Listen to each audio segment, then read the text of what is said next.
Well, good morning, and today is Thursday, April 25th, 2024. And look at this, I go off the grid for a couple of days and oh my God, the world changes. So here are the things that you need to know to get your day started. So yesterday, the Tesla rally and the Texas Instruments rally failed to get stocks to rally. Meta, though, sends stocks reeling in the after hours, right? The triple Qs falling a full 1% after the news. U.S. futures this morning are pointing lower.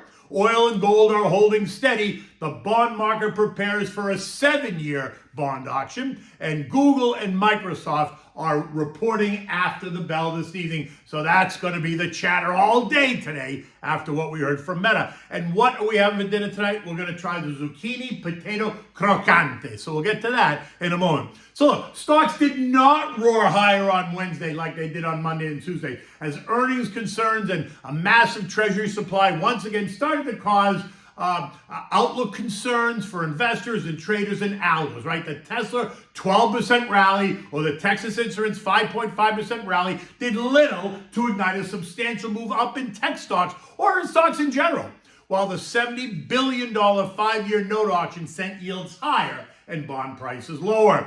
And while demand for the notes was okay, there is still a lot of concern that the new supply coming to the market is going to rattle the markets. Today brings a 7-year note auction, and next month brings us an additional $386 billion to the bond market, right? With auctions in the 10, 20, and 30-year markets. So stocks ended the day yesterday mixed, right? The Dow was down 43 points. The S&P was up 2 points. The NASDAQ rallied by 16 points.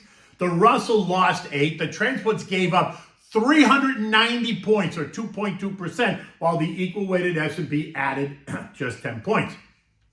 Treasury yields rose, the 2-year closing with a yield of 4.92%, the 10-year close yielding 4.65%. Shorter duration 3- and 6-month bills are yielding 5.44 and 5.37% respectively. The rise in yields, or better yet, the volatility in yields, has been one of the driving factors of the turbulence in the stock market this year and will most likely remain a key driver in the weeks ahead. Stocks, which attempted to start the day on a strong note, and what many hoped would have been that Tesla rally, got hit early on, right? Failing to push higher by at about 10 o'clock in the morning. And then it was a struggle for the balance of the day. Talk of what Mark Zuckerberg, right, from Meta, was going to say on the earnings call after the bell, along with some key economic data points today and tomorrow, that were surely going to keep the focus on the Fed's next move, began to cause concern.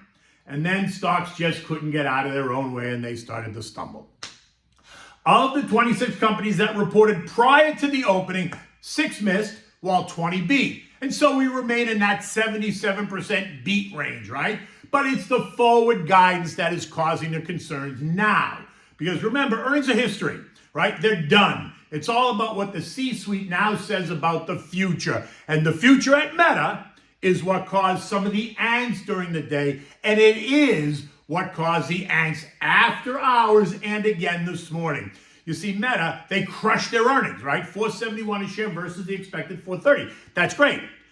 But he announced his plans to spend $40 billion on capital expenditures, which is up $3 billion over the prior guidance, all on AI, right? As he plans on becoming the leading AI company in the world, right? Now, he tried to calm nervous algos, not nervous investors, nervous algos, by saying we've historically seen a lot of volatility in our stock during the phase of a product playbook where we're investing in scaling a new product but are not yet monetizing it, right? He went on to say that he's not guiding beyond 2024, but he expects to see CapEx increase in 2025 as they invest aggressively to support their efforts. And that apparently was enough to send the stock careening in the after hours, falling 16% before his comments were even completed, right? That was a $200 billion hit. But let's be honest, the stock was up 45% going into this print. It's up 313% since January of 2023. Okay, so it gave up 16% on the back of what I think is actually positive news. And if you play in the space, this reaction should not really be a surprise to anyone, right? Algos are non-emotional. If they don't hear exactly what they want, they always shoot first and ask questions later. They don't get married to positions or to prices, which is why they can also create longer-term buy opportunities because they dislocate the stock. And the AI market, by the way, is expected to be worth $1 trillion in the coming years. So you have to decide, are you in this for a trade or are you in this for the investment? Because that makes a difference. Now, in Elon's case, he missed on earnings, but he was much more upbeat about the future plans, right? Layoffs, while it's tough on the worker, it's good for the company because it's cost cutting. Less expensive car models, right? Trying to build demand. New technologies, think robo-taxis and ride-hailing apps. And all that's expected to increase his margins and create new excitement in his space. And so Tesla, which has been absolutely crushed this year, by the way, rallies, right? So it is logical if you think about it. Illogical, I guess, if you really think about it. Anyway, today we have more earnings to deal with before the bell rings. And while they're not the sexy tech growth names, they are significant U.S. economy names. Think Caterpillar, Honeywell, Northrop Grumman, American Airlines, Comcast, Merck, and Bristol Myers. And then after the bell, we're going to get those sexy tech names. Think Google and Microsoft. And right now, the mood is to sell. Both are quoted lower in the pre-market, down 3% and 1.7% respectively. This on the back of the Meta stuff, right? My sense is that all the hype going into earnings season in tech cannot be satisfied. That any iota of a miss or concern is going to give the algos a reason to hit the sell button. Okay, but remember, on the other side of that seller is a buyer, right? Just saying. Eco-data today includes first quarter GDP. That's expected to be plus 2.5%, which is down from fourth quarter's 3.4%. Personal consumption up 3%. Retail inventories month over month up 0.5%. Initial jobless claims of 215,000. Continuing claims of 1.81 million. Pending home sales of up 0.4 month over month, but down a full 3% year over year. And then you get the Kansas City Fed manufacturing survey expected to be -5%. U.S. futures are down, and that should not be a surprise at all. Dow futures down 115, S&P's down 30, NASDAQ down 152, and the Russell is up 10. And that does make some sense as investors look for opportunities outside of tech. And the SMIDs, right, the small and mid-cap names, have come under pressure and have gone through some repricing. So expect long-term investors to go looking for bargains. My sense is that tech's going to continue to be under pressure until we sort through all of the earnings and the forward guidance. The market's going to move away from focusing on tech and start focusing once again on monetary policy. The odds are now for a rate cut to come in September. I mean, can you believe it? September, really? I say not happening. If the Fed focuses on the data, as they have been telling us time and again, then the data does not support a rate cut at all. And before you go and say, well, the Fed needs to move ahead of any downturn and be proactive, you have to have some indication that a downturn is coming. And so far, that is not the case, which doesn't mean that they don't want to cut. They just need a good, solid reason to cut. And at this point, that's just not happening. And I don't see them cutting rates 6 weeks ahead of the election. That would be incredibly stupid if they did. Oil remains tight at 82.85 a barrel. Gold continues to hold at the 23.30 level. Recall on Tuesday morning, I said I expected gold to potentially test 2,300. Well, on Tuesday, during the day, it did. And it held as I suggested it might and should. The pullback in gold can be tied to the easing tensions in the Mideast, which on one hand is positive, right? The easing tensions is positive. But remember, any change in that tone is going to send gold immediately higher, no matter what the Fed does with rates. Right? So I think gold remains in the 2,300, 2,400 trading range for now.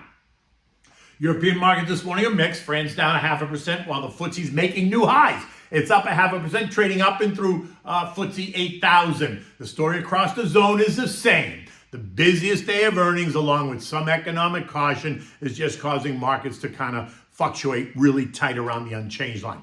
The S&P closed yesterday at 5071. That was up 2 points. This after testing a high of 5,089. Remember, 5120 is the trend line resistance. Any sense, my sense was that we're going to test it, but not pierce it, at least not yet. But I don't think at least the test is going to come today. In fact, I would argue there's a possibility that we test trendline support at 49.50 before we now test resistance at 51.20. The market needs to regroup a bit. churn in this 49.50, 51.20 range before breaking out in either direction, which doesn't mean that there isn't an opportunity. It just means be strategic and stick to your plan. Recall I said that if earnings are what they are expected to be, then I think we push up. But if there's any sense of weakness, and there is now in the tech sector, then it turns it on its head again, and I now expect that we test 49.50 fairly quickly. If we test support, we must hold support in order to stop the bleed. Any failure to hold 49.50 is going to see the smart logic algos light up on the sell side, canceling their inline bids, leaving a void in prices that could easily take us to S&P 4,800, which is a 5% move lower from here and a 9% move off the all-time high. Remember, anything within a 9.9% move is within the normal trading range. As uncomfortable as it feels, it is within the normal trading range, and it's something I have been saying for a while. So what do? You keep your powder dry for now, unless you have this overwhelming desire to put money to work in specific names. Remembering that your government money market fund is paying you 5.25%, so you're not wasting your time. Your money is working for you and offering you a little bit of stability. As a long-term investor, you need to eliminate the noise and focus on the plan. As a short-term trader, all you want is more noise, right? But you need to decide who you are in this moment. Listen, you can always call me to discuss. I'm always happy to talk about, the markets and then putting a plan together or not, or where you stand in the, where you stand on the scale, investor or trader. In any event, give me a buzz. Okay, so what are we having for dinner tonight? So I made this last night. It's a zucchini potato croquette, which just means like a crisp, right? It's a simple dish. You can eat it as a side dish with dinner. You can just eat it with a big green salad for dinner.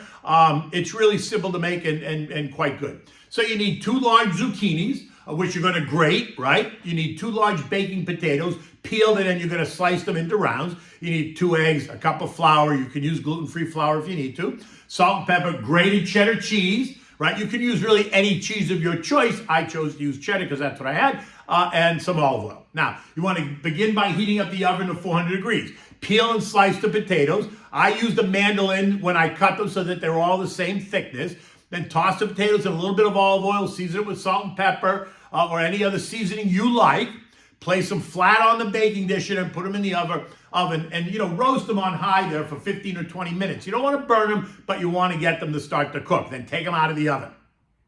Turn the oven now down to 350 degrees. Now, while that's happening, you want to grate the zucchini and then add it to a large mixing bowl, right? You want to add the eggs, the flour, the cheese, and the salt and the pepper. You want to mix it well. Now, you want to take a 9x12 Pyrex baking dish. You want to put a layer of the sliced potatoes on the bottom of the dish.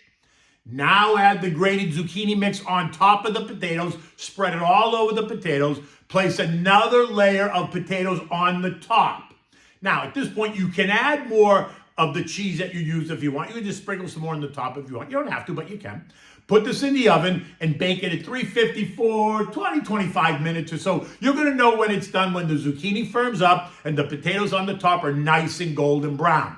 You want to remove it, let it sit for 5 minutes, and then you can slice it and serve it, with dinner, serve it with a salad, like I said. But you can dress this up. You can add sliced onions. You can use red or yellow onions to this dish. And if you really want to make it more substantial, you can also add in sweet Italian sausage. You're going to take out of the casing, brown the sausage on the stove first, and then mix it in with the grated zucchini and all that stuff, and then use that when you spread it over the potatoes, and then again put the potatoes on the top and just put it back in the oven. That would be more substantial because you'll get sausage, zucchini, and potatoes all in one bite. It is delicious. In any event, the day is young. The sun's going to come out. It's going to be a beautiful day here in South Florida. Until tomorrow, take good care.